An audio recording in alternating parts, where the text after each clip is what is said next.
A notificação do celular me acordou instantaneamente. Transação aprovada a 267,89 libras. Estranho, eu não tinha comprado nada. Meus dedos tremiam quando mais 3 alertas vibraram. Liguei para minha mãe imediatamente. Você usou meu cartão para alguma coisa? A voz dela soava estranhamente casual. Ah, só usei seu cartão para pagar uma conta, querida. Esqueci o meu em casa. Algo no tom dela fez meu estômago revirar. Abri o aplicativo do banco. 4 transações em 20 minutos. Ao anoitecer, cada centavo que eu economizei para abrir meu estúdio de fotografia tinha desaparecido. Todos os net $10.000. Eu olhava para o celular, incrédula. A tela mostrava uma série de notificações que não faziam sentido. Como fotógrafa freelancer aos 32 anos, eu passei os últimos 4 anos economizando para ter meu próprio estúdio. Cada real extra ia para aquela conta. Eu aceitei cobrir casamentos nos fins de semana, que eu odiava. Fotografei eventos corporativos que me matavam de tédio. Eu morava em um apartamento minúsculo, em Pinheiros, com móveis de brechó e um colchão no chão, porque meu sonho importava mais que conforto. E agora, tudo tinha sumido. Minhas mãos tremiam enquanto eu ligava para o setor de fraudes do banco, ao mesmo tempo em que pegava as chaves do meu carro. O atendente foi compreensivo, mas frustrantemente metódico. Essas transações parecem ter sido feitas presencialmente, senhorita Fernandes. O cartão físico foi usado em todas as compras. Isso é impossível, eu disse, entrando na rodovia Anchieta, em direção à casa dos meus pais em Santo André, a uns 25 quilômetros de distância. Meu cartão está na minha carteira, bem aqui. Mas quando levei a mão à bolsa, meu estômago gelou. Meu cartão não estava lá. Eu me lembrei. 3 dias atrás, minha mãe pediu meu cartão emprestado para comprar coisas no mercado, pois o dela não passou. Ela prometeu devolver no dia seguinte, mas alegou que esqueceu quando liguei para lembrá-la. O atendente do banco continuou. As transações foram todas autorizadas com a senha. Senhorita Fernandes, você compartilha sua senha com alguém? Eu não respondi. Minha mãe me viu digitá-la inúmeras vezes. Ela até perguntou uma vez, dizendo que precisava saber qual senha eu usava para não se confundir com as dela. Como uma idiota, eu contei. Quase 1 hora depois, no trânsito do fim de tarde, eu estacionei na garagem deles, meu coração batendo forte. O sobrado modesto parecia perfeitamente normal por fora. Luzes quentes brilhavam nas janelas. Eu podia ver movimento lá dentro. Quando toquei a campainha, fiquei surpresa ao ouvir várias vozes e risadas. Minha mãe, Beatriz, abriu a porta com um sorriso radiante que vacilou apenas levemente quando viu meu rosto. Camila, que surpresa! Os Souza e os Martins estão aqui para jantar. Entre! Entre! Entrei no hall, notando imediatamente o novo aparador na entrada que definitivamente não estava ali na semana passada. Parecia caro, madeira maciça. Ao lado dele estava meu pai, Roberto, girando um copo do que parecia ser um uísque muito bom, não a marca barata da qual ele geralmente reclamava. Mila, disse ele com um leve aceno, seus olhos se estreitando com minha chegada inesperada. Tudo bem? Na verdade, não, comecei, mas minha mãe rapidamente me cortou. Querida, estamos prestes a sentar para comer. Junte-se a nós. Seja o que for, pode esperar até nossos convidados irem embora. Eu queria gritar, exigir respostas imediatamente. Mas 4 rostos curiosos agora me espiavam da sala de jantar. Eu reconheci os Souza e os Martins, velhos amigos dos meus pais da igreja. Eu não podia fazer uma cena na frente deles. Era exatamente por isso que minha mãe tinha me convidado para entrar, em vez de sair para conversar. As 2 horas seguintes foram tortura. Eu aguentei um jantar farto que parecia muito mais caro do que o habitual dos meus pais. Um novo conjunto de taças de vinho. Minha mãe usando uma blusa que eu nunca tinha visto antes, com uma etiqueta de grife que reconhecia do meu trabalho com fotografia de moda. Meu pai falando sobre uma próxima viagem que estavam planejando. Eu mal toquei na comida, observando-os rir e socializar como se não tivessem acabado de drenar as economias da minha vida. Depois da sobremesa, minha mãe foi para a cozinha. Eu a segui sob o pretexto de ajudar com o café. Mãe, eu preciso do meu cartão de volta, eu disse baixinho. E preciso saber por que mais de $10.000 foram sacados da minha conta hoje. Ela não olhou para mim, ocupando-se com a cafeteira. Eu não sei do que você está falando, Camila. Eu usei uma vez para aquela conta, como eu te disse, cerca de 200. Eu ia te pagar na sexta, quando seu pai receber. Isso não explica as outras 12 transações, eu disse, ou a conta zerada.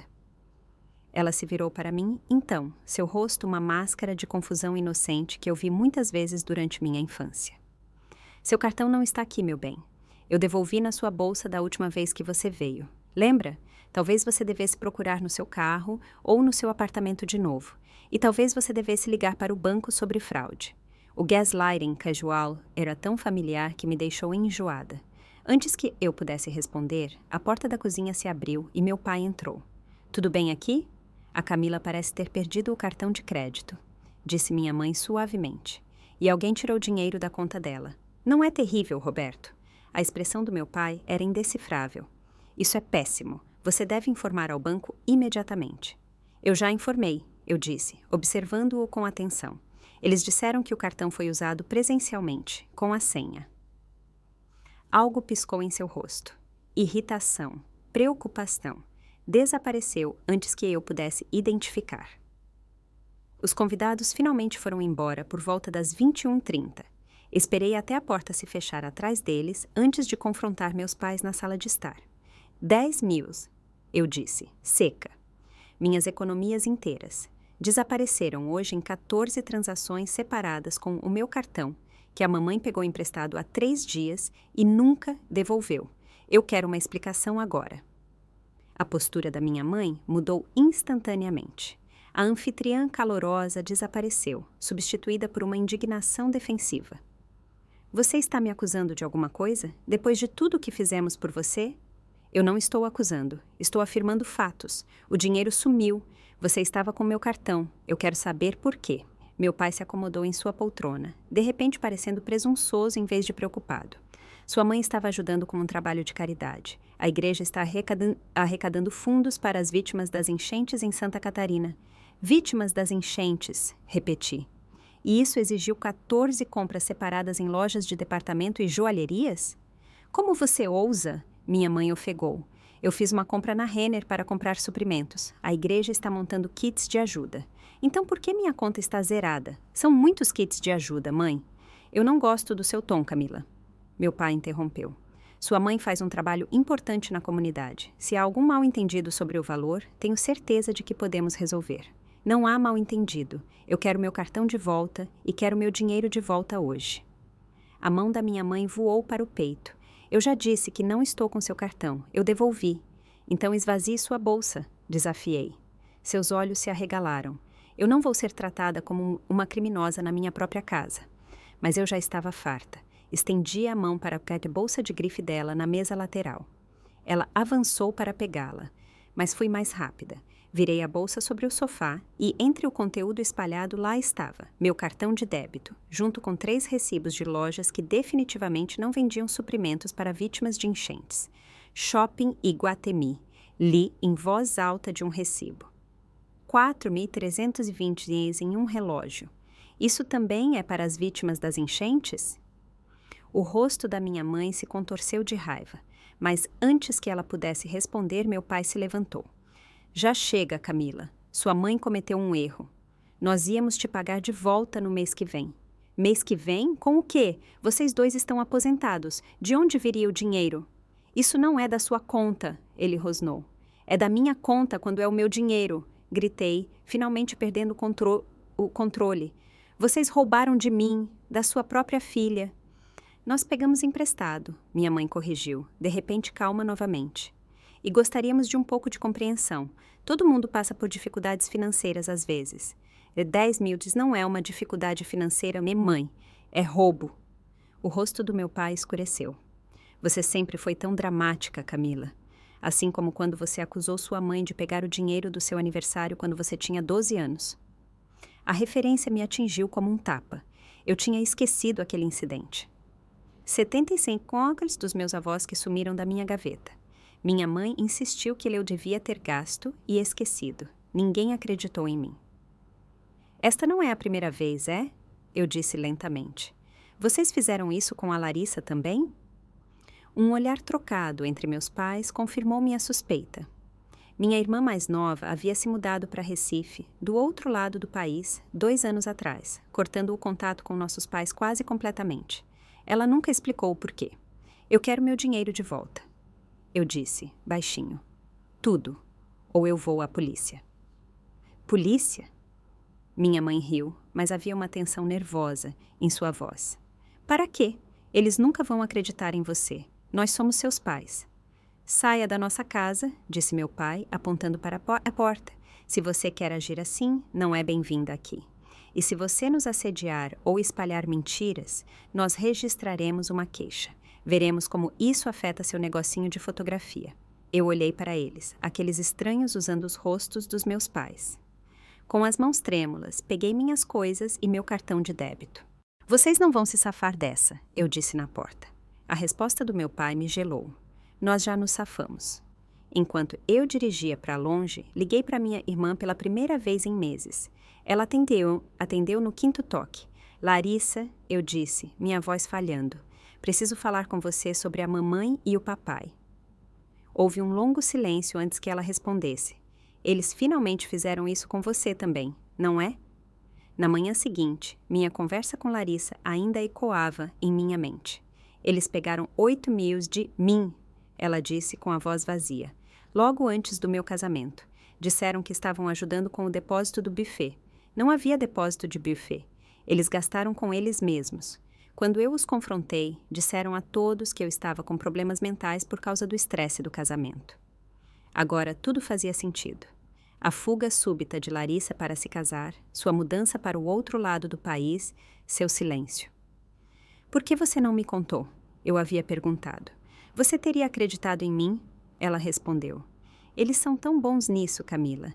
Eles fazem você duvidar de si mesma e fazem todo mundo duvidar de você também. Ela estava certa.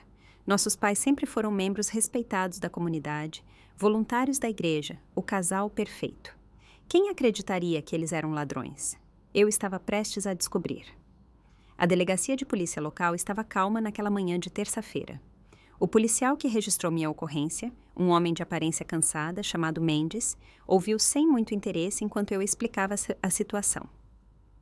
Então, sua mãe tinha permissão para usar seu cartão inicialmente. Ele esclareceu. Sim, para uma compra, não para limpar minha conta. Ele fez uma anotação. E há um histórico dela ter acesso às suas contas. Eu hesitei. Ela é minha mãe. Às vezes ela pegava coisas para mim se eu estava ocupada com o trabalho. Outra anotação. Senhorita Fernandes, eu entendo que você está chateada com o valor, mas isso me parece um assunto cível. Sua mãe tinha permissão para usar seu cartão e há um padrão dela fazendo isso. O Ministério Público vai ver isso como uma briga de família. Mas ela roubou $10 mil. Ela diz que pegou emprestado. Você diz que ela roubou. Sem evidência clara de intenção de fraudar, isso vai ser um caso criminal difícil. Saí da delegacia com nada além de um número de boletim de ocorrência e o conselho de consultar um advogado cível. O banco não foi mais prestativo. O representante do setor de fraudes revisou meu caso e chegou à mesma conclusão. Sinto muito, senhorita Fernandes, mas as transações não se encaixam nos nossos critérios de fraude. O cartão estava fisicamente presente. A senha foi usada corretamente e há um histórico desta usuária autorizada fazendo compras. Não podemos reverter essas cobranças como fraudulentas. Eu estava batendo em muro após muro. Com a polícia não fazendo nada e o banco se recusando a ajudar, decidi checar meu relatório de crédito no Serasa. Se minha mãe pegou meu cartão, o que mais ela poderia ter feito? A resposta foi devastadora. 3 cartões de crédito em meu nome que eu nunca solicitei, todos com o limite estourado. Um empréstimo pessoal que eu nunca fiz. Meu score de crédito tinha despencado. Sentei-me à minha pequena mesa da cozinha, cercada por relatórios de crédito e extratos bancários impressos, e senti o sonho do meu estúdio de fotografia desmoronar. Meu telefone tocou. Era Jefferson, o gerente de empréstimos com quem eu estava negociando meu financiamento comercial. Camila, temos um problema com sua solicitação. Seu score de crédito caiu significativamente desde sua pré-aprovação. Meu coração afundou. Eu sei, houve uma fraude de identidade. Estou trabalhando para resolver. Sinto muito ouvir isso. Infelizmente, não podemos prosseguir com os termos atuais. Você precisará limpar isso dentro de 2 semanas, ou teremos que cancelar a solicitação e você perderá seu sinal. Como se fosse combinado, meu telefone bipou com outra chamada entrando. O número do proprietário do meu potencial estúdio. Eu atendi a outra ligação. Camila, é o Jorge. Escuta, eu tenho outro locatário interessado no espaço. Você disse que teria o empréstimo finalizado até agora. Eu só preciso de mais 2 semanas, implorei. Não posso segurar tanto tempo sem um depósito. A outra parte está pronta para assinar imediatamente. Por favor, Jorge, este espaço é perfeito. Eu planejei isso por anos. Ele suspirou. 1 semana, é tudo que posso te dar. Desliguei e imediatamente recebi outra ligação. Era Thaís Gomes, minha maior cliente. Eu tinha uma grande sessão de fotos de produto agendada para a boutique dela na próxima semana. Camila, estou um pouco preocupada. Você enviou as provas erradas para o site. Estas são da temporada passada. Verifiquei meus e-mails enviados, horrorizada. Ela estava certa. No meu estado de distração, anexei os arquivos errados. Sinto muito, Thaís. Vou enviar os corretos imediatamente. Está tudo bem? Você parece distraída ultimamente. A última sessão também teve alguns problemas de foco. Está tudo bem. Apenas uma pequena emergência familiar. Bem, estou preocupada com a sessão da próxima semana. Talvez devêssemos adiar até você estar mais presente. Tradução. Ela estava pensando em cancelar. Eu não podia me dar ao luxo de perder o negócio dela. Não precisa adiar, assegurei a ela. Terei tudo perfeito para a próxima semana. Quando desligamos, eu estava tremendo. Em 24 horas, minha vida inteira tinha virado de cabeça para baixo. Não apenas minhas economias, mas meu crédito, meu empréstimo comercial, o espaço do meu estúdio e agora meus clientes. O dano estava se espalhando como fogo. Eu precisava de mais informações, alguém que pudesse entender do que meus pais eram capazes. Dirigi até a casa de repouso da minha avó, nos arredores da cidade. A mãe do meu pai, vovó Eleanor, sempre foi gentil, mas distante. Ela me recebeu em seu pequeno apartamento com surpresa. Camila, que adorável visita inesperada. Eu nunca tinha sido próxima da vovó Eleanor, mas não tinha mais a quem recorrer. Durante o chá, abordei o assunto com cuidado. Vó, o pai já teve problemas financeiros? Sua mão tremeu levemente ao pousar a xícara. Por que você pergunta? Estou tendo alguns problemas com a mamãe e o papai que não fazem sentido. Eles pegaram dinheiro de mim, e aparentemente da Larissa também. Os olhos de Eleanor se voltaram para uma fotografia na parede. Meu pai, jovem, sorrindo ao lado do pai dele. Seu avô expulsou seu pai de casa quando ele tinha 20 anos. Ela disse baixinho. Você sabia disso? Eu balancei a cabeça, surpresa. Roberto tinha problemas com jogo. Começou no colégio, com jogos de pôquer, piorou na faculdade. Ele roubou as economias da aposentadoria do pai, aqueles $5.000 em 1978. Uma pequena fortuna na época. A revelação me chocou. Meu pai, um jogador. Eleanor assentiu com tristeza. Nós pensamos que ele tinha superado isso. Ele pareceu se endireitar depois de conhecer sua mãe. Conseguiu um emprego estável. Parecia responsável. Ela fez uma pausa. Até que os bingos se espalharam por São Paulo, 15 anos atrás. 15 anos atrás. Essa linha do tempo se alinhava com as súbitas dificuldades financeiras da nossa família quando eu era adolescente. A mudança para uma casa menor. O estresse constante sobre dinheiro. Sua mãe me ligou há uns 10 anos, chorando. Disse que Roberto tinha hipotecado a casa sem contar a ela. Perdeu o dinheiro no jogo. Ela estava com medo de acabar sem teto. Eu lutei para processar essa informação. Mas eles parecem bem agora. Melhores do que bem. Estão gastando milhares de reais em artigos de luxo. Os olhos de Eleanor se arregalaram. Isso não soa certo. No último Natal, sua mãe me pediu um empréstimo. Disse que estavam atrasados no IPTU. Eles estão mentindo para você, vó. Eles têm mentido para todos nós. Saí com o coração pesado, mas armada com um novo entendimento. Meus pais não eram apenas ladrões oportunistas. Eles eram vigaristas sistemáticos, com um vício em jogo impulsionando seu comportamento. Decidi confrontá-los mais uma vez, agora com o que eu sabia. Eles ficaram claramente surpresos quando apareci novamente, mas meu pai me deixou entrar com uma expressão cansada. Eu sei sobre o jogo, eu disse sem preâmbulos. A vovó me contou tudo. A cor sumiu do rosto do meu pai. Minha mãe rapidamente interveio. Sua avó está ficando confusa. Você sabe como são as pessoas mais velhas. Parem de mentir, eu disse com firmeza. Eu sei que vocês têm roubado de membros da família por anos. Eu sei sobre a casa reipotecada. Eu sei sobre os cartões de crédito que vocês abriram em meu nome. Você não tem prova de nada, meu pai retrucou, recuperando a compostura. E se você continuar espalhando essas histórias, as pessoas vão começar a se perguntar sobre seu estado mental. O que isso quer dizer? A expressão da minha mãe mudou para preocupação, mas seus olhos permaneceram frios. Querida, estamos preocupados com você. Você tem estado sob tanto estresse com seu negócio. Essas acusações, esses pensamentos paranoicos, não é saudável. A ameaça sutil era clara. Eles usariam minha saúde mental como uma arma contra mim, assim como fizeram com Larissa. Devolvam meu dinheiro, exigi, e paguem esses cartões de crédito fraudulentos. Ou eu vou contar a todos sobre isso, a família inteira, a igreja, todo mundo. Meu pai realmente riu. Quem você acha que eles vão acreditar? O casal respeitado, que é membro da igreja há 30 anos, ou a fotógrafa falida com problemas financeiros que está agindo de forma errática? Como se fosse combinado, meu celular vibrou com uma mensagem da minha prima Stephanie. Ei, Mila, tudo bem? Sua mãe ligou e disse que você está passando por um momento difícil. A campanha de difamação já havia começado. O escritório de assistência jurídica gratuita ficava em um prédio antigo de tijolos no centro da cidade. Eu não podia pagar um advogado particular, não com minhas economias zeradas e meu crédito destruído. A sala de espera estava lotada de pessoas em vários estados de desespero. Eu reconhecia aquele olhar agora. Eu o via no meu próprio espelho.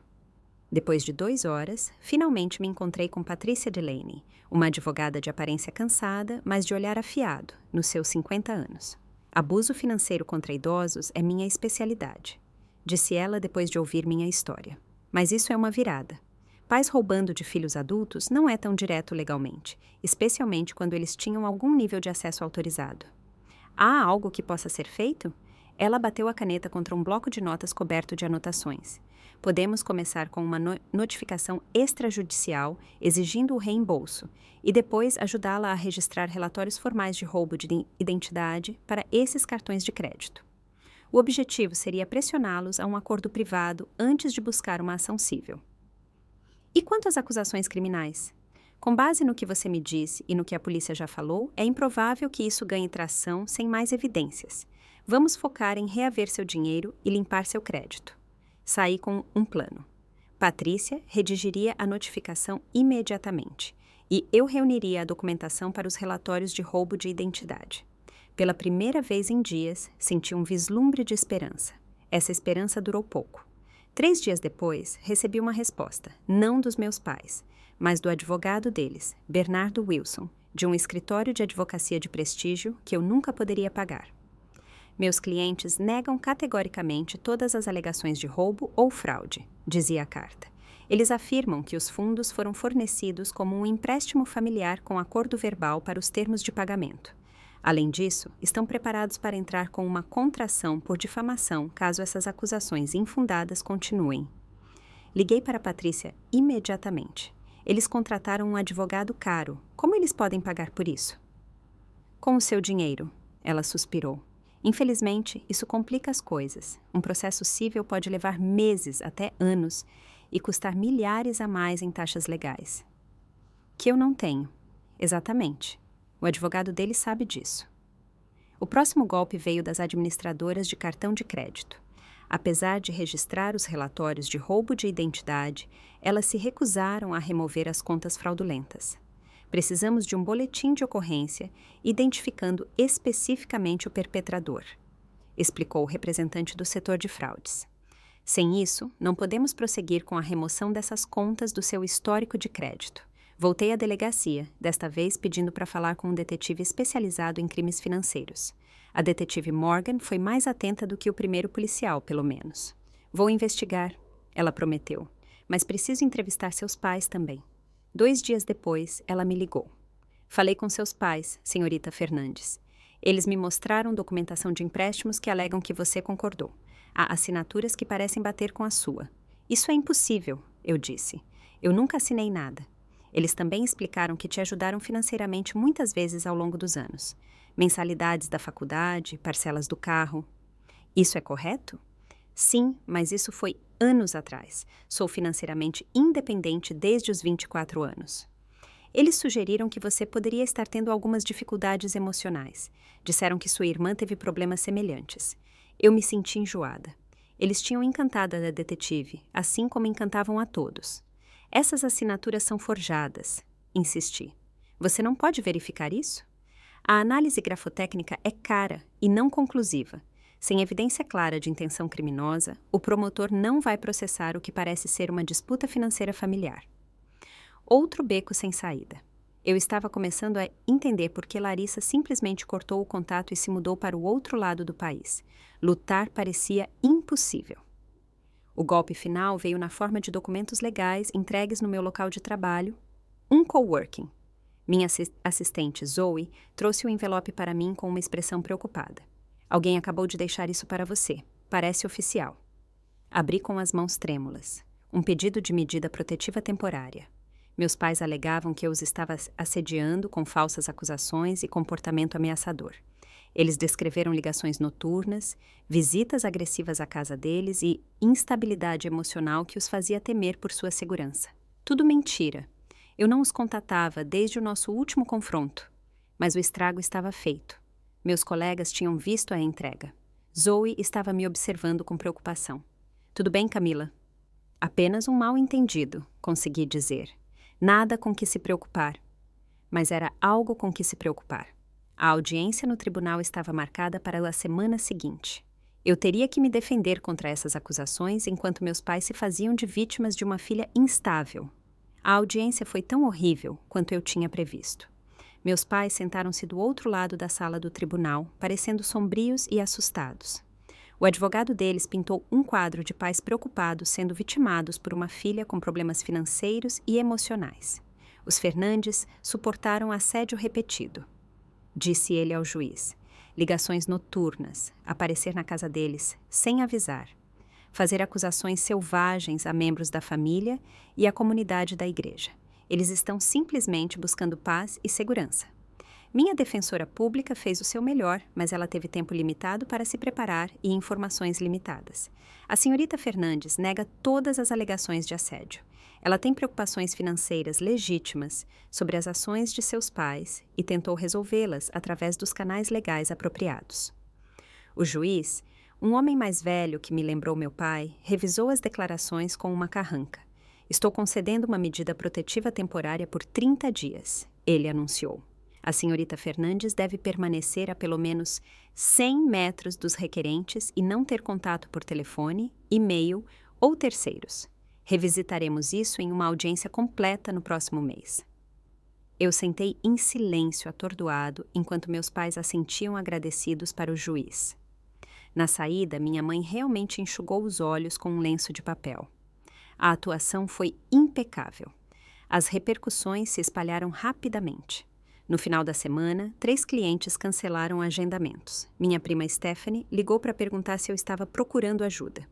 Um amigo em comum relatou que minha mãe estava dizendo aos membros da igreja que eu estava tendo um colapso nervoso devido ao estresse dos negócios. O espaço do estúdio foi oficialmente alugado para outra pessoa.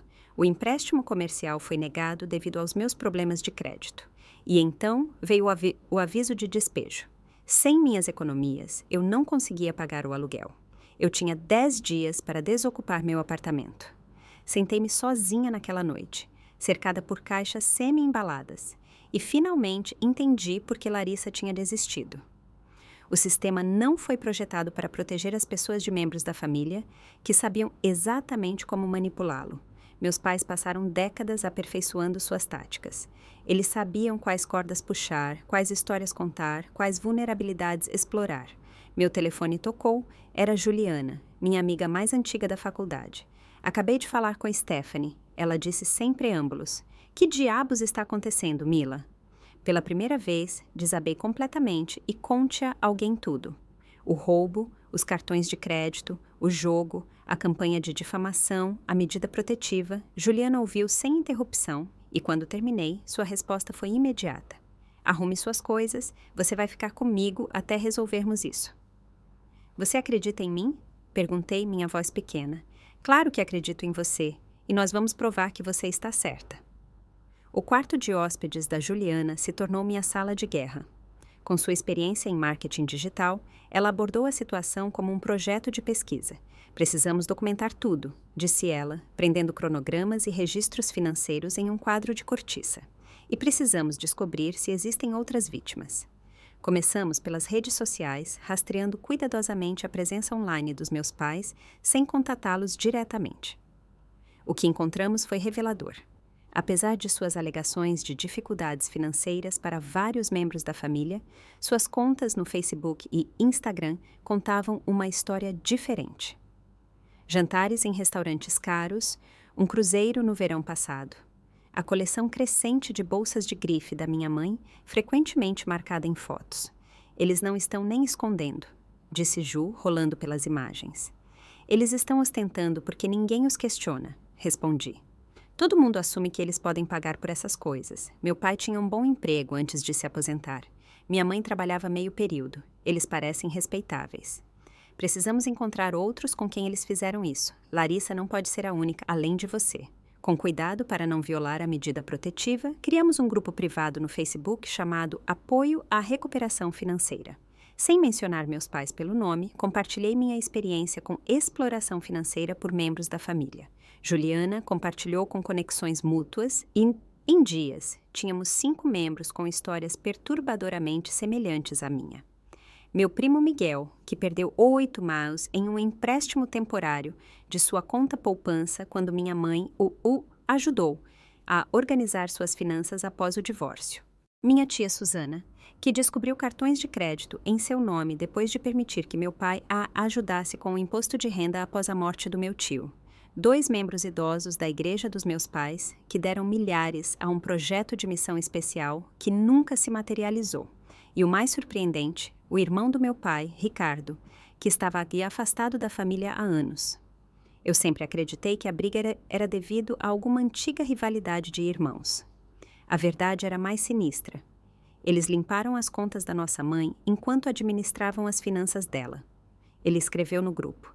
Quase $60 mil ao longo de 3 anos. Quando eu os confrontei, eles disseram a todos que eu estava tentando roubar o dinheiro da mamãe. Um padrão emergiu. Meus pais miravam em pessoas em posições vulneráveis. Os recém-divorciados, os viúvos, os idosos e seus próprios filhos, cujas informações financeiras eles tinham fácil acesso. Isso não é apenas roubo oportunista, disse Juliana enquanto conectávamos os pontos. Isso é calculado e, pela linha do tempo, está acontecendo há pelo menos 20 anos. O vício em jogo do meu pai deve ser pior do que pensávamos, eu disse. Eles precisam de um fluxo constante de dinheiro. Eu não acho que seja apenas o jogo, Ju respondeu, mostrando-me mais fotos das redes sociais. Olhe o estilo de vida deles, as viagens, as roupas, as reformas da casa. Eles estão vivendo muito além de suas posses. O jogo pode ser parte disso, mas há mais. Investigamos mais a fundo. Ricardo nos conectou com um ex-contador da igreja que havia notado discrepâncias no fundo de missão que minha mãe administrava, mas foi demitido quando levantou preocupações. O valor total ausente das contas da igreja era estimado em 45 mil ao longo de 5 anos. O grupo privado cresceu para 12 membros. Juntos, calculamos que meus pais haviam tirado quase 200 miles de membros da família, amigos e conexões da igreja. E essas são apenas as pessoas que sabemos, destacou Juliana. Pode haver dezenas de outras com vergonha de se apresentar. A revelação mais perturbadora veio de Ricardo. Roberto não está apenas facilitando isso. Ele é o cérebro. Beatriz é o rosto simpático em quem as pessoas confiam. Mas Roberto orquestra tudo. Sempre foi assim. Isso batia com o que eu observei crescendo. Minha mãe era a manipuladora emocional. Aquela que podia chorar sob comando e fazer você duvidar de suas próprias percepções.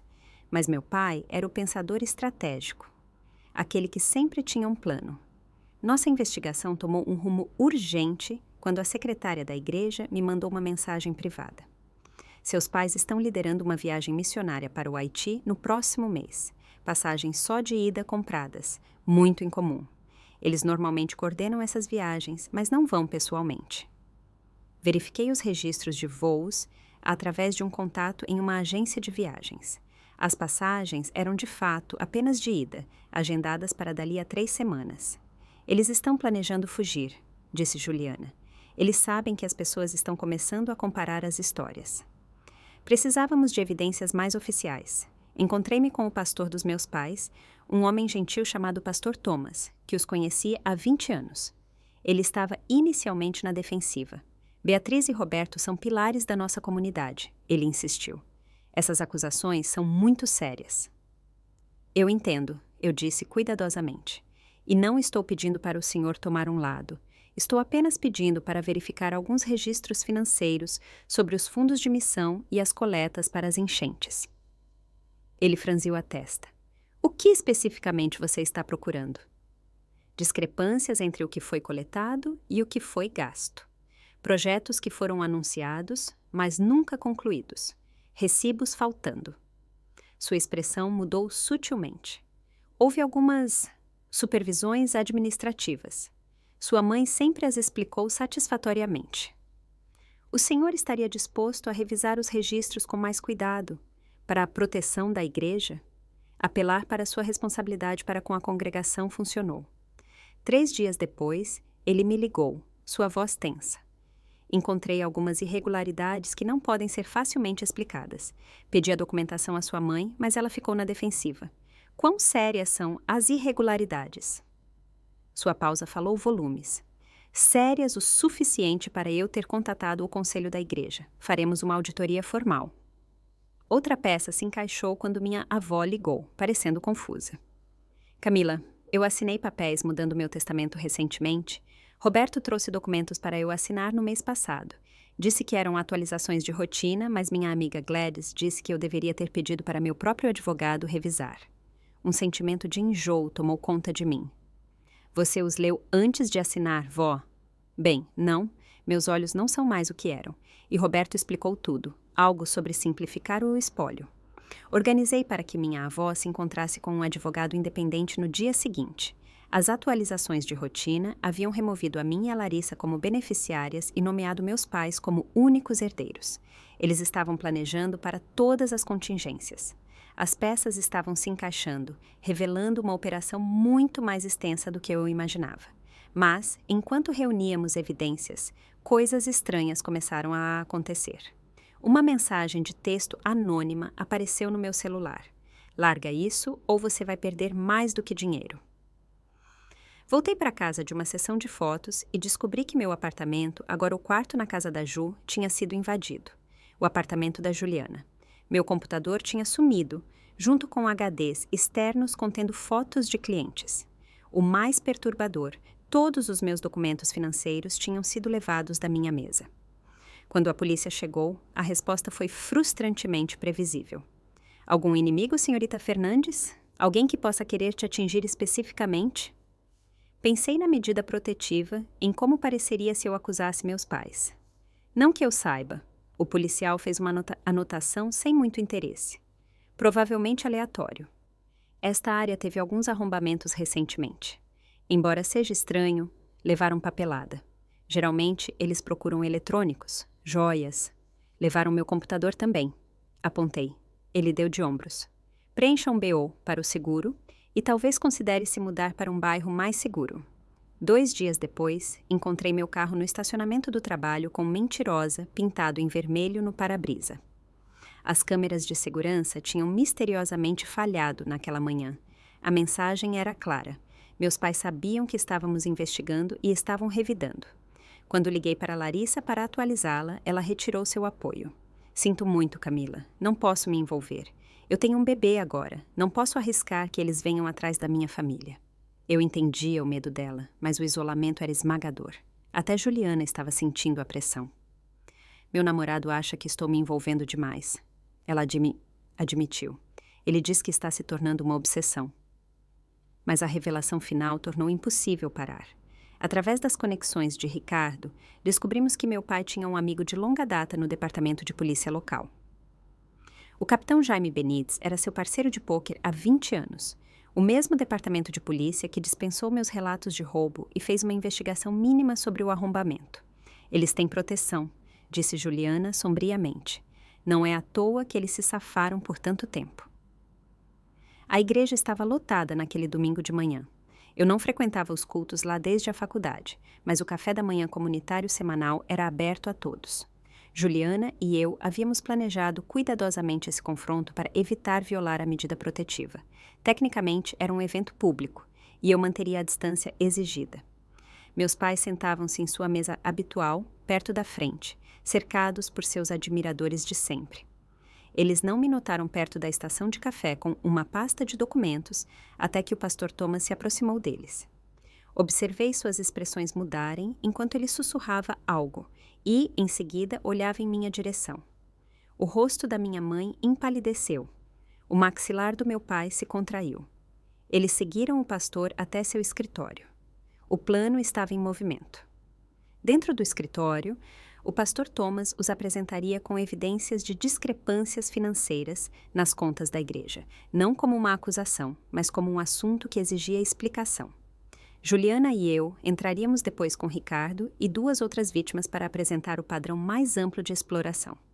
Deveria ter funcionado. As evidências eram esmagadoras. Múltiplas vítimas, documentação abrangendo anos.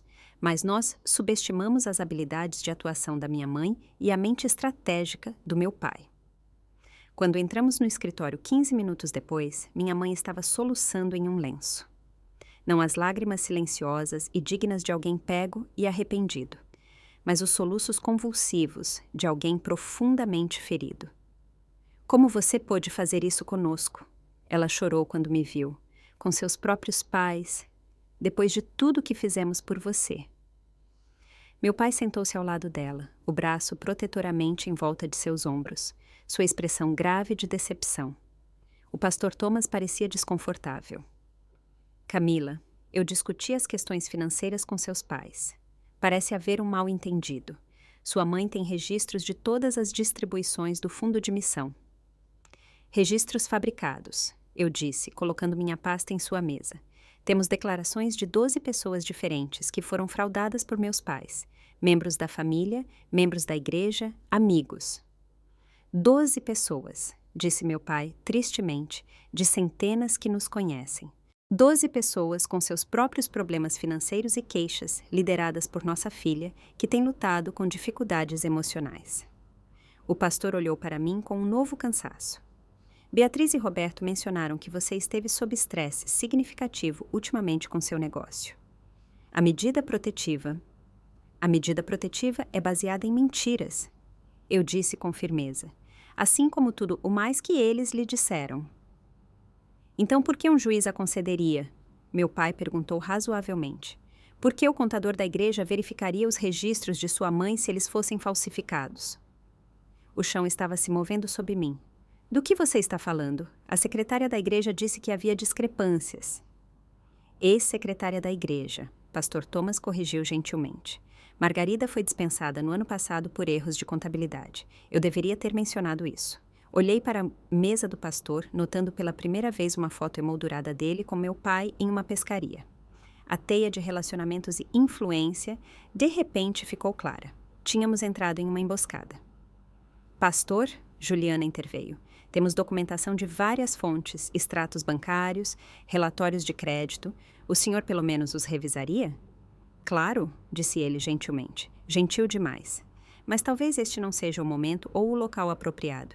Isso parece um assunto de família que escalou desnecessariamente. Os soluços da minha mãe aumentaram. Nós só queremos nossa filha de volta. Não entendemos por que ela está fazendo isso. Porque vocês roubaram 10 milhões de mim, exclamei, minha frustração rompendo.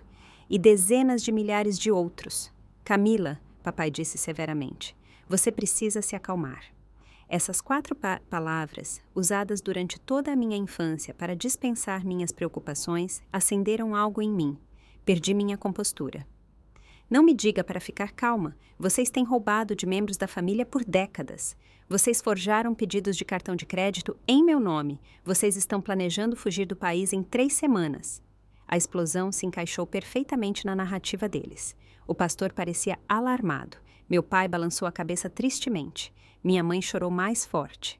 Acho que devemos encerrar esta reunião, disse o pastor Thomas com firmeza. Camila, entendo que você está chateada, mas essa abordagem não é produtiva. O senhor não vai nem olhar as evidências? Vou revisar o que você forneceu, ele prometeu. Mas seu tom deixou claro que ele já havia tomado sua decisão. Lá fora, no salão da igreja, o estrago se espalhou rapidamente. Olhares preocupados dos membros da congregação, sussurros atrás das mãos. Meus pais haviam preparado bem o terreno, preparando sua comunidade para me ver como instável e vingativa.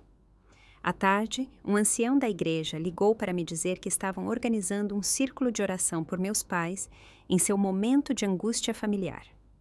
À noite, uma vaquinha online apareceu. Apoio aos Fernandes, enquanto lidam com sua filha problemática. Arrecadou 2.000 em 3 horas. Voltei ao banco com minhas novas evidências, pedindo para falar com um analista de caso diferente. A mulher revisou meus documentos com interesse, até que verificou os nomes dos meus pais no sistema. Ah, os Fernandes, disse ela, sua postura mudando. Beatriz e eu estamos no mesmo clube de jardinagem. Uma mulher tão adorável. Ela também é uma ladra, eu disse sem rodeios. Você realmente olhou esses extratos?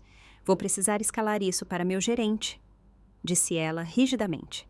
Mas devo avisá-la, fazer acusações falsas é um assunto sério. O empréstimo para o meu estúdio estava oficialmente morto. O gerente do banco ligou pessoalmente para me dizer que não poderia aprovar o financiamento, dada a minha situação financeira e pessoal incerta.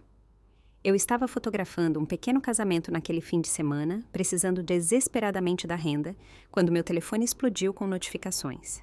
Minha mãe havia enviado um e-mail em massa para parentes distantes, minha lista de contatos inteira, acessada do meu computador roubado, e até mesmo minha lista de clientes.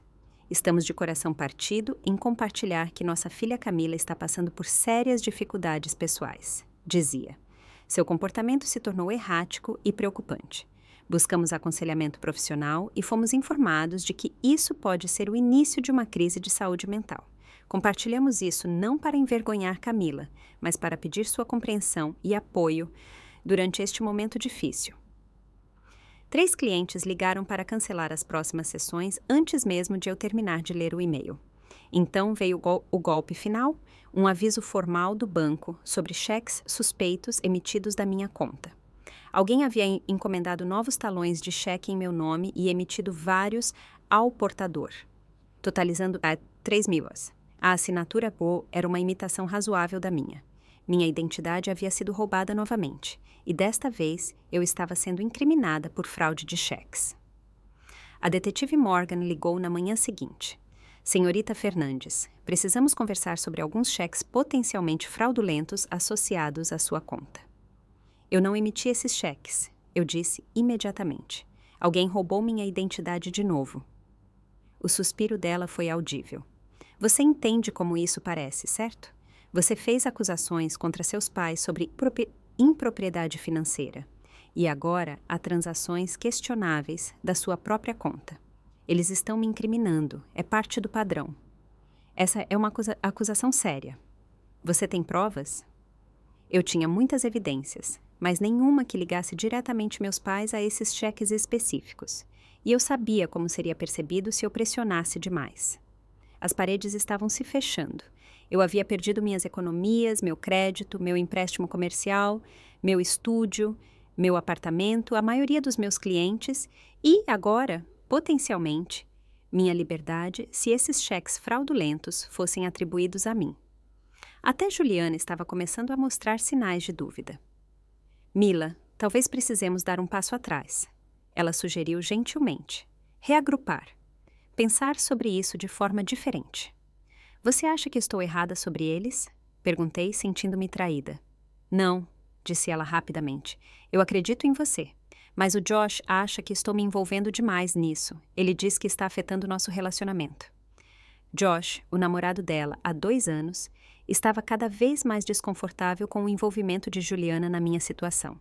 A gota d'água foi quando alguém arrancou a tinta do carro dele com uma chave. Eu preciso de uma pausa, Camila, Juliana admitiu. Apenas alguns dias para aparar as arestas com o Josh. Eu entendi, mas a retirada dela me deixou verdadeiramente sozinha. Naquela noite, rolei pelas redes sociais e encontrei várias postagens expressando preocupação com meus pais e sua situação difícil com a filha. Ex-clientes comentaram que haviam notado meu comportamento errático em sessões recentes. A narrativa estava completa. Eu era a filha instável, atacando vingativamente seus pais inocentes. Eles haviam executado sua estratégia perfeitamente, usando minhas reações emocionais contra mim, alavancando seu capital social e me isolando sistematicamente de potenciais aliados. Deitei no sofá-cama da sala da Juliana, cercada por evidências que ninguém parecia disposto a examinar de verdade, e considerei desistir. Talvez Larissa estivesse certa. Talvez ir embora fosse a única solução. Então, notei uma notificação de e-mail no meu celular. Um alerta de um serviço que configurei para monitorar as contas de e-mail dos meus pais. Não acessando as contas diretamente, o que seria ilegal, mas rastreando novos registros de contas associados aos endereços de e-mail deles. Eles haviam criado novas contas em um banco internacional no Panamá, um país com acordo de extradição fraco com o Brasil. Eles não estavam apenas planejando fugir. Eles já estavam movendo seu dinheiro para fora do alcance. Aquela noite marcou meu ponto mais baixo, mas também um ponto de virada. Enquanto eu estava acordada, processando tudo o que havia acontecido, percebi que estava jogando o jogo todo errado. Meus pais eram especialistas em manipulação, gaslighting e percepção pública. Eles tinham décadas de prática e uma extensa rede de facilitadores. Eu não podia vencê-los no jogo deles, mas eu podia mudar as regras. Na manhã seguinte, agradeci a Juliana por sua ajuda, mas disse que estava recuando. Você vai desistir? Ela perguntou surpresa. Vou ser estratégica, respondi. O Josh está certo. Isso consumiu demais nossas vidas. Preciso reconstruir a minha. Não era exatamente uma mentira. Eu precisava reconstruir, mas faria isso enquanto executava um tipo diferente de plano. Primeiro, protegi minha vida digital. Novas contas de e-mail com senhas impossíveis de adivinhar. Novas contas bancárias em uma instituição diferente. Novo número de telefone. Parei de usar as redes sociais completamente e criei um notebook seguro dedicado para meus registros financeiros, mantido em uma gaveta trancada o tempo todo. Em seguida, reconectei-me com meu tio Ricardo, que morava em Belo Horizonte. Conversamos por horas, comparando notas sobre as táticas dos meus pais. Eles nunca vão parar, ele me avisou. Não até serem forçados. É com isso que estou contando, respondi. Eles não conseguem se controlar. Ricardo me apresentou a Samuel Winters, um investigador de fraudes aposentado que agora prestava consultoria para companhias de seguros. Quando apresentei as evidências que havíamos coletado, seus olhos brilharam com interesse profissional. Este é um dos esquemas de fraude familiar mais abrangentes que já vi, disse ele, revisando nossa documentação. Múltiplas vítimas, várias táticas, longo prazo. O problema não é a falta de evidências. É fazer as autoridades certas levarem a sério. A polícia local está comprometida, expliquei, e todo mundo acredita na atuação de casal respeitável deles. Então vamos mais alto, sugeriu Samuel. Nível estadual, e focar nos crimes mais sérios e comprováveis. Fraude fiscal, por exemplo. A Receita Federal não se importa se alguém parece respeitável. Eles se importam com impostos não pagos. Com essa ajuda de Samuel, documentei anos de renda não declarada dos vários esquemas dos meus pais, as doações da igreja nunca declaradas como renda, os empréstimos de membros da família nunca reportados, propriedade comprada com fundos roubados. Conservadoramente, eles sonegaram impostos sobre pelo menos 150 mil de renda nos últimos 7 anos, calculou Samuel.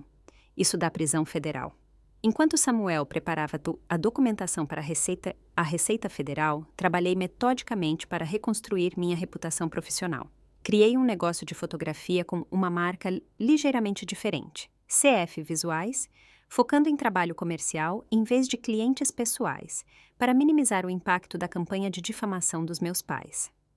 Aceitei pequenos trabalhos, entregando um serviço impecável em prazos apertados para reconstruir a confiança. Uma oportunidade inesperada surgiu quando uma organização legítima de ajuda humanitária precisou de um fotógrafo para documentar os esforços de recuperação das enchentes em Santa Catarina.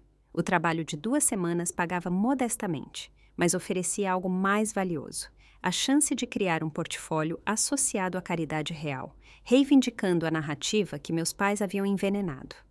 As fotos que tirei dos sobreviventes, dos voluntários trabalhando e das comunidades se unindo receberam atenção de várias publicações regionais. Clientes começaram a me procurar novamente. Minha renda se estabilizou o suficiente para alugar um pequeno estúdio kitnet, não o estúdio de fotografia dos meus sonhos, mas uma base sólida para recomeçar. Durante todo esse período, mantive silêncio público completo sobre meus pais. Sem postagens em redes sociais, sem confrontos na comunidade, sem correntes de e-mail familiares. Parei de responder às mensagens preocupadas de membros da igreja e parentes distantes. A audiência da medida protetiva veio e se foi. Eu não contestei o que meus pais interpretaram como rendição. Enquanto isso, o relatório de Samuel para a Receita Federal foi enviado anonimamente. Ricardo se conectou com investigadores de crimes financeiros em nível estadual, que não estavam ligados aos amigos policiais do meu pai. Os sistemas de monitoramento digital que eu havia estabelecido continuavam rastreando as atividades dos meus pais, sem acessar diretamente suas contas. 3 meses após minha rendição pública, minha mãe entrou em contato por mensagem de um novo número. Camila, estamos preocupados com você. Talvez seja a hora de conversar. A mensagem não foi surpreendente. Meu silêncio os deixou curiosos, talvez até preocupados que eu estivesse montando um caso. Eles precisavam saber o que eu sabia. Esperei 3 dias antes de responder com vulnerabilidade cuidadosamente calculada. Tenho pensado muito. Talvez devêssemos conversar. Minha mãe sugeriu um encontro em local neutro, uma cafeteria no meio do caminho entre nossas casas. Eu concordei, sabendo que cada palavra da conversa seria importante. Eu usava uma roupa simples com um cachecol que escondia um dispositivo de gravação legal. O Brasil permite a gravação de conversas por um dos participantes. Eu não precisava da permissão dela. Ela chegou parecendo triunfante e preocupada. A mãe perfeita, preocupada com sua filha problemática. Você parece melhor, disse ela depois que trocamos cumprimentos sem graça. Mais equilibrada. Tive tempo para refletir, respondi. Ter perspectiva. Que maravilhoso ouvir isso. Seu pai e eu estivemos tão preocupados. Ela estendeu a mão sobre a mesa para pegar a minha. Eu permiti, lutando contra meu instinto de puxar. Sabemos que você esteve sob tremenda pressão com seu negócio. Às vezes, o estresse pode nos fazer ver coisas que não existem. O gaslighting era tão suave, tão praticado. Eu assenti como se considerasse suas palavras. Talvez você esteja certa. Tudo parecia tão opressor, eu não conseguia pensar com clareza. O alívio inundou suas feições. Exatamente. Todos nós passamos por períodos difíceis. O importante é que a família permaneça unida. Família, repeti. Na verdade, é por isso que eu queria conversar. Estive pensando sobre algumas questões financeiras da família. Seu sorriso se contraiu quase imperceptivelmente. Ah!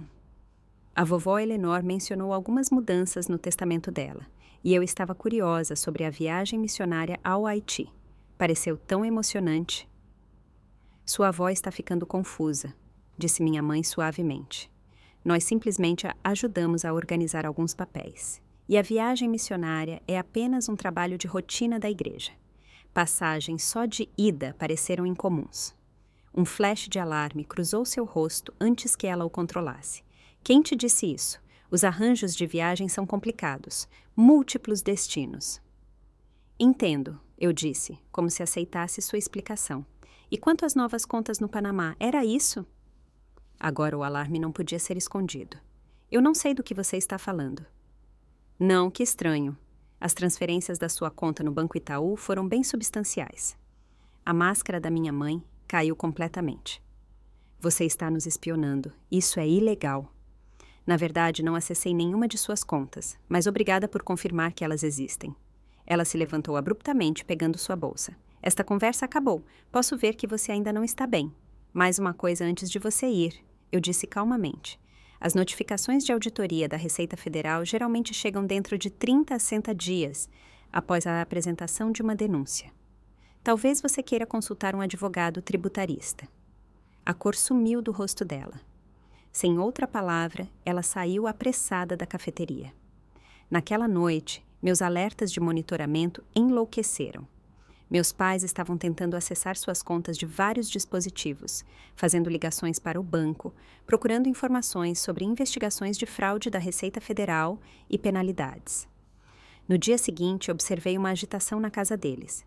Papai fez 3 viagens ao banco. Mamãe visitou seu cofre.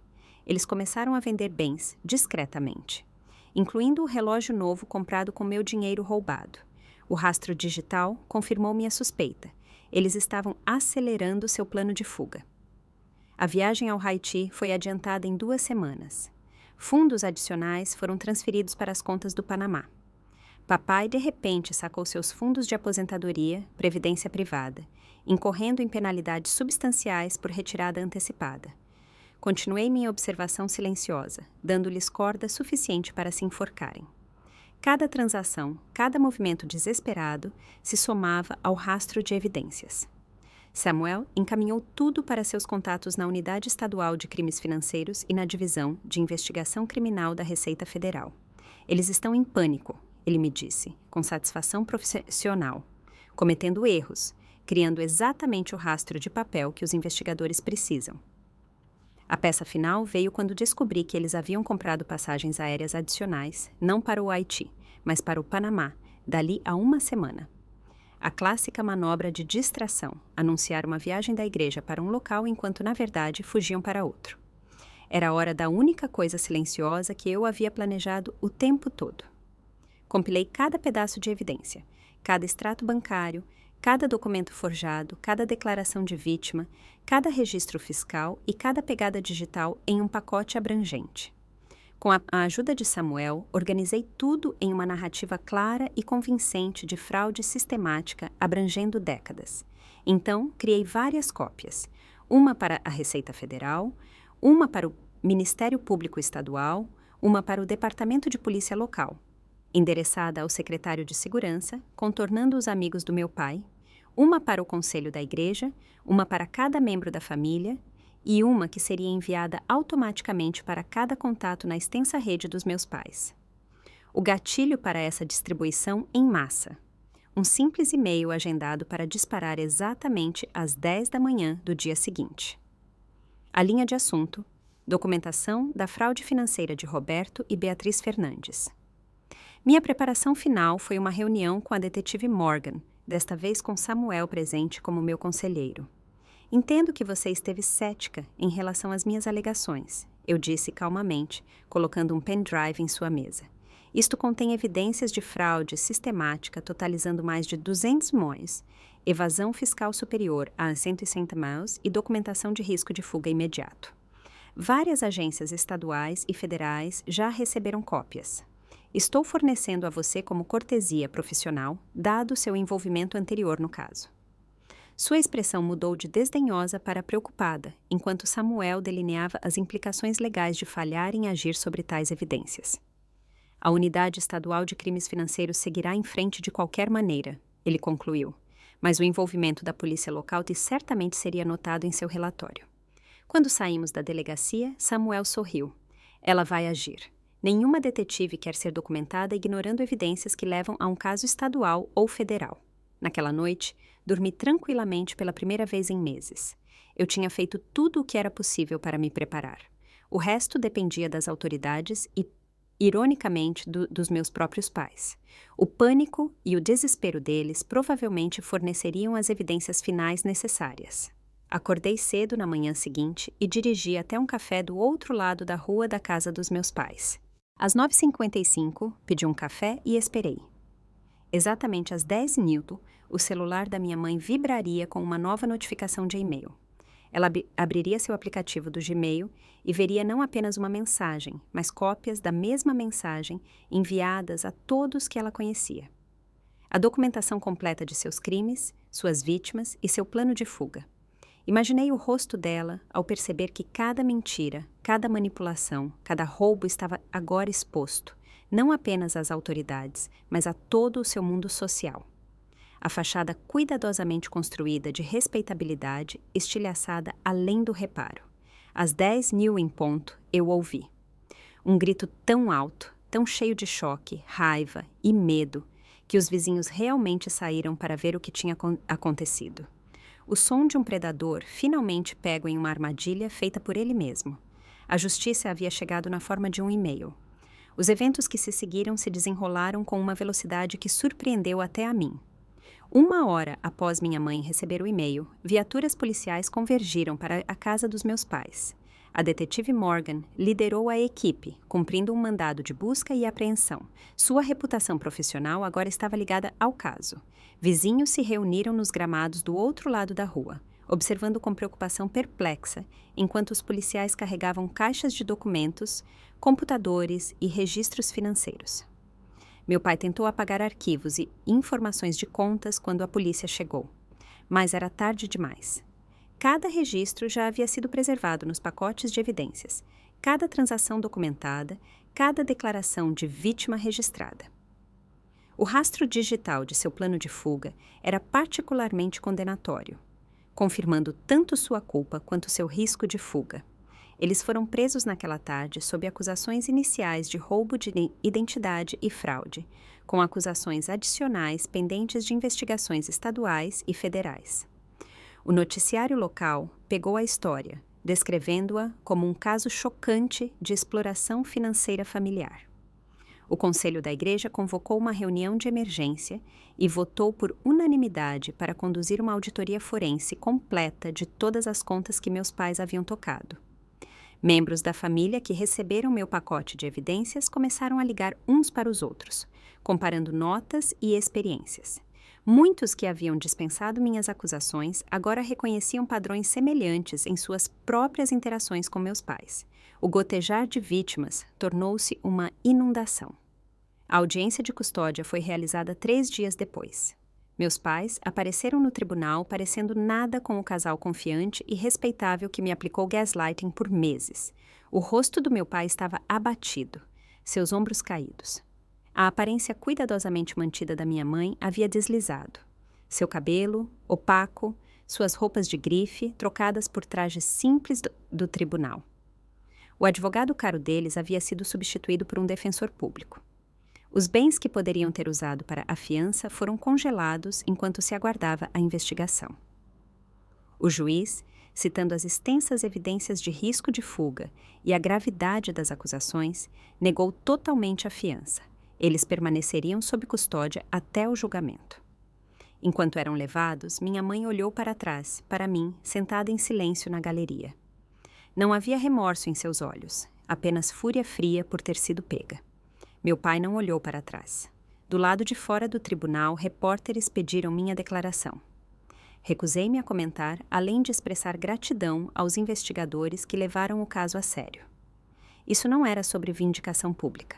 Era sobre justiça e proteção para todas as suas vítimas. As semanas que se seguiram trouxeram uma restauração gradual do que havia sido tirado de mim. O banco reverteu as cobranças fraudulentas assim que a investigação policial confirmou o roubo. As administradoras de cartão de crédito removeram as contas fraudulentas do meu registro. Meu score no Serasa começou sua lenta subida de volta à respeitabilidade. Com minhas finanças parcialmente restauradas e minha reputação se limpando, foquei em reconstruir meu negócio de fotografia. A publicidade em torno do caso realmente trouxe novos clientes, que apreciaram minha resiliência. Um incorporador imobiliário comercial que havia acompanhado a história me ofereceu um aluguel, reduzido em um pequeno espaço de estúdio, melhor do que o que eu havia perdido originalmente. Os relacionamentos familiares demoraram mais para cicatrizar. Alguns parentes estavam envergonhados por terem acreditado nas mentiras dos meus pais sobre meu estado mental. Outros ainda estavam processando suas próprias experiências como vítimas. Larissa ligou de Recife, chorando de alívio por a verdade finalmente ter vindo à tona. Eu deveria ter lutado mais, ela disse. Eu só não achava que alguém acreditaria em mim. Eu entendo, assegurei a ela. Eles eram especialistas nisso. O importante é que eles não podem machucar mais ninguém. Agora, 6 meses após as prisões, o caso contra meus pais era avassalador. Enfrentando décadas de prisão, se fossem condenados em julgamento, eles aceitaram um acordo judicial. Múltiplas acusações de fraude e roubo de identidade, evasão fiscal e abuso financeiro de idosos, relacionado ao testamento alterado da minha avó. As sentenças foram substanciais. 12 anos para meu pai, 8 para minha mãe. Antes que a sentença fosse finalizada, solicitei um encontro com minha mãe na cadeia do condado. Eu não estava buscando reconciliação ou mesmo um pedido de desculpas. Eu precisava de um fechamento. Ela apareceu na sala de visitas parecendo mais velha e mais dura. A máscara da mãe perfeita completamente desaparecida. Por quê? Perguntei simplesmente, quando estávamos sentadas uma de frente para a outra. Ela me estudou com olhos frios. Você não entenderia, você sempre teve tudo de mão beijada. O absurdo da declaração poderia ter me feito rir, se não fosse tão revelador de sua perspectiva distorcida. Você roubou todas as minhas economias. Você destruiu meu crédito. Você quase arruinou meu negócio. E você está dizendo que eu tive tudo de mão beijada? Nós te demos a vida, nós te criamos, nós pagamos pela sua educação. Isso é o que os pais deveriam fazer, não lhe dá o direito de roubar tudo pelo que trabalhei. Ela se inclinou para a frente. Seu pai precisava do dinheiro. As dívidas de jogo dele eram perigosas. Pessoas o estavam ameaçando, nos ameaçando. E as roupas de grife, as férias de luxo, os relógios e joias, eram para as pessoas perigosas também? Pela primeira vez, um vislumbre de algo como vergonha cruzou seu rosto. Eu merecia coisas boas. Depois de tudo que aguentei dele, você poderia ter ido embora. Você poderia ter procurado ajuda. Você poderia ter feito qualquer coisa, exceto roubar de seus próprios filhos e de todos que confiavam em você. Ela não teve resposta para isso. Após um momento de silêncio, levantei-me para sair. Eu tinha o que vim buscar, o entendimento de que nunca haveria remorso verdadeiro ou reconhecimento do dano que causaram. Meus pais eram quem sempre foram. A única diferença era que agora todo mundo podia ver também. A fase final da minha recuperação veio de uma fonte inesperada. Uma ONG reconhecida nacionalmente que apoiava vítimas de crimes financeiros me contatou sobre compartilhar minha história. Eles estavam desenvolvendo materiais educacionais sobre exploração financeira familiar, uma forma subnotificada de abuso. Eu estaria disposta a ser entrevistada? Talvez permitir que usassem minha fotografia para ilustrar sua campanha? O projeto evoluiu para algo mais significativo do que eu poderia ter imaginado. Comecei a fotografar outros sobreviventes de exploração financeira, capturando não sua vitimização, mas sua resiliência, seus rostos enquanto descreviam a reconstrução de suas vidas, suas mãos enquanto organizavam a papelada, reivindicando suas identidades, sua postura enquanto estavam em novas casas, novos empregos, novos começos. 1 ano após a sentença dos meus pais, abri minha própria exposição em galeria, intitulada Confiança e Traição, Retratos de Resiliência. A coleção apresentava 20 sobreviventes de abuso financeiro, cada um pareado com suas próprias palavras sobre recuperação e renovação. Meu autorretrato estava entre eles, nem centrado nem escondido, apenas uma história entre muitas de destruição e reconstrução. A exposição recebeu cobertura da mídia local e de publicações especializadas em fotografia. A ONG criou materiais educacionais usando imagens selecionadas, distribuídos para centros de idosos, abrigos de violência doméstica e escritórios de aconselhamento financeiro em todo o estado. Na noite de abertura, cercada por outros sobreviventes e apoiadores, senti uma sensação de conclusão. Não porque a dor tinha desaparecido ou porque o dano financeiro tinha sido totalmente reparado, mas porque eu havia transformado uma história de vitimização em uma de defesa e empoderamento. O dinheiro que eu havia economizado para o meu estúdio estava quase todo restaurado. Meu crédito estava melhorando gradualmente. Meu negócio estava crescendo novamente, agora com um foco e propósito mais claros. A traição sempre seria parte da minha história, mas não definia mais meu futuro. Enquanto os visitantes se moviam pela galeria, estudando as fotografias e lendo as histórias que as acompanhavam, ouvi inúmeras variações da mesma conversa. Eu não tinha ideia de que isso acontecia com tanta frequência. Minha tia passou por algo semelhante. Eu nunca pensei em questionar quando meu irmão pediu meu cartão de crédito emprestado. O silêncio que permite a exploração financeira estava sendo quebrado, uma conversa de cada vez. No momento de silêncio, antes de a galeria fechar naquela noite, parei diante do meu próprio retrato. Nele, eu encarava a câmera diretamente, segurando um extrato bancário rasgado, remendado como um quebra-cabeça. Minha expressão não era nem vitoriosa nem ferida, simplesmente presente, consciente, resiliente. O texto que o acompanhava dizia: a confiança pode ser usada como arma por aqueles que deveriam nos proteger, mas a verdade eventualmente encontra sua luz. O maior poder que temos contra a manipulação é nossa disposição de falar, mesmo quando ninguém quer ouvir. Especialmente então. Meu celular vibrou com uma mensagem de Juliana. Tão orgulhosa de você esta noite. Você não apenas conseguiu justiça, você criou um significado. Ela estava certa. A jornada de vítima para a defensora não tinha sido sobre vingança. Tinha sido sobre me recusar a deixar as ações dos meus pais definirem a narrativa da minha vida ou das vidas de outros que experimentaram traições semelhantes. Tinha sido sobre transformar a dor privada em propósito público. Enquanto eu trancava a galeria naquela noite, pensei em meus pais cumprindo suas penas, despidos de suas máscaras e manipulações. Pensei em Larissa e sua família, agora protegidos de mais exploração. Pensei em minha avó, cujo testamento havia sido restaurado para refletir seus verdadeiros desejos, e pensei no número desconhecido de vítimas em potencial que poderiam agora reconhecer os sinais de alerta por causa desta exposição. Eu não perdoei meus pais. Algumas ações estão além do alcance do perdão. Mas eu havia recuperado algo mais valioso do que o dinheiro que eles roubaram. Eu havia recuperado minha voz, minha verdade e meu futuro. A traição daqueles mais próximos de nós corta mais fundo do que qualquer outra. Mas nesse corte profundo, às vezes descobrimos forças que nunca soubemos que possuíamos. A capacidade de ficar sozinho quando necessário, a coragem de dizer a verdade independentemente de quem acredita, a resiliência para reconstruir das cinzas. E às vezes, ao reconstruir nossas próprias vidas, criamos caminhos para outros seguirem. Porque, embora minha história tenha começado com as palavras: "Ah, só usei seu cartão para pagar uma conta", ela terminou com algo muito mais poderoso. Uma comunidade de sobreviventes dizendo coletivamente: nós não seremos silenciados novamente. Você já confiou em alguém completamente, apenas para descobrir que essa pessoa estava explorando essa confiança? Como você se recuperou e reconstruiu? Eu adoraria ouvir suas experiências nos comentários abaixo. E se esta história ressoou com você, por favor, curta, inscreva-se e compartilhe para ajudar outros a reconhecer os sinais de alerta da exploração financeira por membros da família. Obrigada por ouvir minha jornada. E lembre-se de que sua história também importa, especialmente os capítulos que você ainda não escreveu.